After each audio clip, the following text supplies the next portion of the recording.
Y'all, welcome to my YouTube channel, and this video is about making the Cinderella dress. And I am sitting here editing the video because I made it back when I was pregnant. To start off with, I started this habit of sketching all my dresses before I make them. So that is what I'm doing here, and just putting on those finishing touches just so I can have an idea of where my seams are gonna go. So this might sound silly, but I actually am not going to be designing my own pattern. I'm gonna connect the front piece, and then I'm gonna make a point in the front and then add sleeves to the outside. For the fabric, I am using a cotton voile. Now, I bought this fabric 5 or 6 years ago because I have actually had this dress on my project list for just about that long, and taking measurements to ensure the fit and transferring that over to a pattern piece and making my point and shaping it and cutting it out so that I can make a mock-up. But I am actually fitting the pieces together here to make sure that they fit right, and then I'm cutting out the actual scrap pieces of fabric. Basically, I'm stitching all the pieces together. Here's the final look, and we're going to put it on the mannequin and see what needs to be fixed. It looks like there's some measurements that I need to fix on the armholes and just random places around the arms, apparently. Long story short, I ended up making a lot of mock-ups and I finally came to a fit, and now I'm actually working on the front piece of the bodice. So the front panel, which is where all the gathers are. Okay, so basically what I'm going to be doing is using the same principle that I used for the cartridge pleating, but on this fabric. So this should be interesting because I'm going to literally smash it together to fit in between down here. This process was extremely long. I had to draw all these lines going all the way down the length of the fabric, which you're talking is 55 inches wide. So here I am just like really irritatingly drawing these lines. So yeah, I basically did all this hand stitching, long story short again, and the pleats appeared. Let's leave out all the stressful spots here because we don't want to see that part. I have all my pleats, or whatever they're called, like the smocking, but I have to take some of it out because this is too much. I have almost double.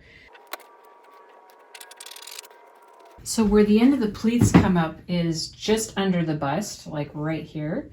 So I'm going to take this down here, measure down, and it's like 7.5, 7, maybe 8. And then I bring this over here. When I pin this, I'm going to want to find the 8-inch mark. So here is, we'll do about like right there, 8.25. So that's where I want the bottom of the bodice to hit, right there. So this next part, I'm actually pinning the edge of the fabric to the front piece of the bodice. That's the princess seam right there that I'm pulling tight those strings to fit right in between that front piece. And this is when you start to see the shape coming together for the front. And I'm doing it to the side and tying knots in the pleats. The next part is I need to press these gathers down, and I'm basically going to do it in a fan type look. And taking the iron, I'm just going to go directly on top. As you can see, the bodice is showing up in the background, and I'm going to trim it around there. And actually, before I start cutting, I'm going to pin some of these in place just so it doesn't come loose. Here I am pinning it down to make sure it's secure, and then I'm actually cutting it out. And that is for just the front piece of the bodice. So we haven't even sewn any of the other bodice pieces together or even cut out the other bodice pieces. So that's what you do, right? When you don't have your pieces, is you cut them out and then you sew them together. All these pieces are sewn together, and I am super pleased with how it looks. This is what it looks like from behind. It's supposed to be solid in the back. Now the next step is to make the little ruffles that go in the neckline here, because she has ruffles in her neckline. For the ruffles, you'll want to cut a strip at 1.5 inches long with your rotary cutter if you have one, and roll hem one side of the strip, and then you'll do your gathering stitches and just ruffle them all up, and then you're ready to use them. And I'm about to pin the ruffles to the neckline.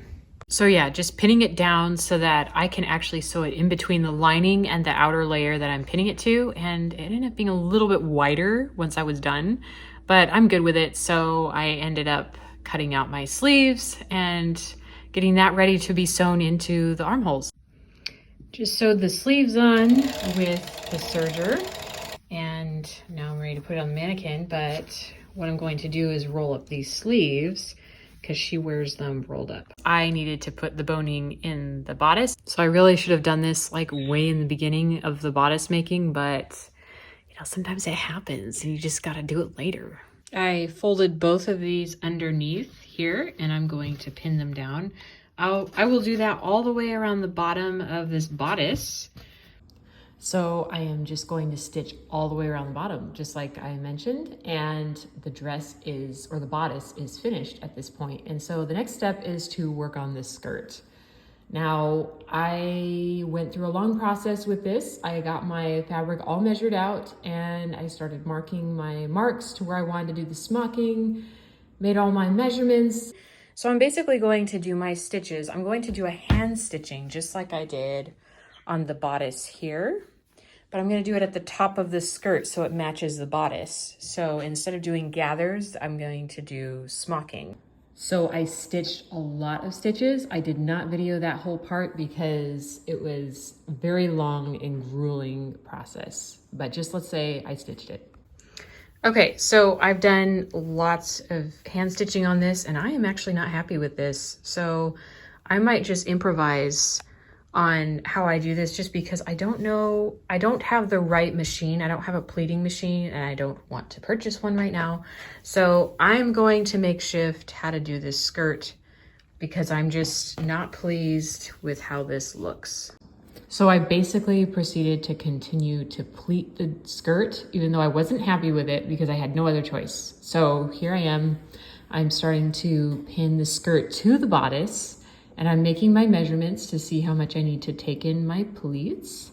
And then I started to attach it to the bodice and start stitching it down. And that took a really long time. This process took me way too long, but here I am putting it on the mannequin to see how it looks. And I am absolutely not pleased with how it looks. This is just not what I was going for. And I feel like I need to do something different than what I have here. So here I am in my new sewing room a year later since I just finished that last clip that I just showed you on the mannequin, and I have not finished the dress yet. I broke down and just bought a smocking machine because I plan on using it for other things and I just think it will make the skirt look that much better. And I wanted to make an underskirt to go underneath because this skirt is basically sheer. So I am not about ready to go through 2 different types of intense hand stitching, and I have so many other projects on board that I really want to get finished. So stay tuned. I'm waiting for my smocking machine to show up so that I can finish this dress. So subscribe. Y'all will want to subscribe because you won't be notified that it has come out unless you have subscribed. Like this video if you enjoyed watching this video, and I will see you all next time.